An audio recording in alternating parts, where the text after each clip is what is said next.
Ողջույն բարեկամներ, ուրախ եմ ձեզ տեսնել հայկական խոհանոց ալիքում։ Այսօրվա մենյուում մի այնպիսի աղցան է, որը պատրաստվում է մեկ շնչով և նույն արագությամբ էլ անհետանում է սեղանից։ Այս աղցանի գլխավոր բաղադրիչը սիսեռն է, որը հարուստ է բուսական օգտակար սպիտակուցներով։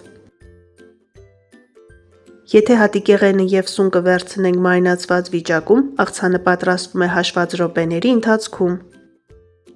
Այստեղ միայն օգտակար բաղադրիչներ են, պատրաստելիս չենք օգտագործում ոչ թթվասեր և ոչ էլ մայոնեզ, և աղցանը համարվում է դիետիկ։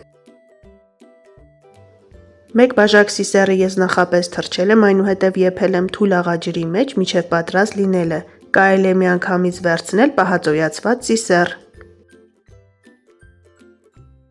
Կտրատում ենք սունկը, 1 գլուխ կարմիր սոխը և մի փոքր փունջ համեմ։ Սիրելիներս, իմ ալիքում կարող եք գտնել սիսեռով պատրաստվող մի շարք օգտակար աղցանների բաղադրատոմսեր։ Բաղադրատոմսերի հղումները կթողնեմ նկարագրությունների բաժնում։ Քերիչի խոշոր անցքերով անց ենք կացնում 1 միջին չափի գազար։ Այս աղցանը ոչ միայն օգտակար է, վիտամիններով հարուստ, այլ նաև սննդարար է։ Մեզ մնում է միայն միացնել բոլոր բաղադրիչները, տեսեք թե որքան քիչ ժամանակ է պահանջվում պատրաստելու համար։ Աղցանը կարելի է մատուցել տարատեսակ փլավների, մսային ուտեստների, ինչպես նաև խաշած կամ տապակած կարտոֆիլի հետ միասին։ Իդեալական համադրություն է ստացվում։ Բոլոր բաղադրիչները լցնում ենք աղցանամանի մեջ և մնում է միայն համեմել։ Ավելացնում ենք կես կիտրոնի հյութ, այն մեր պատրաստած աղցանին մի փոքր թթվաշամ կհաղորդի, 3-ից 4 ճաշի գթալ ձիթապտղի կամ արևածաղկի ձեթ, աղ և սև պղպեղ ըստ ճաշակի, մի լավ խառնում ենք և վերջ, աղցանը պատրաստ է, կարելի է արդեն մատուցել։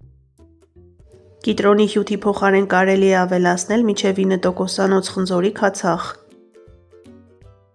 Սիրելիներս, պատրաստելուց հետո խնդրում եմ մեկնաբանությունների բաժնում անպայման գրեք, թե արդյոք հավանեցիք սիսեռով պատրաստվող այս աղցանի բաղադրատոմսը, շատ հետաքրքիր է։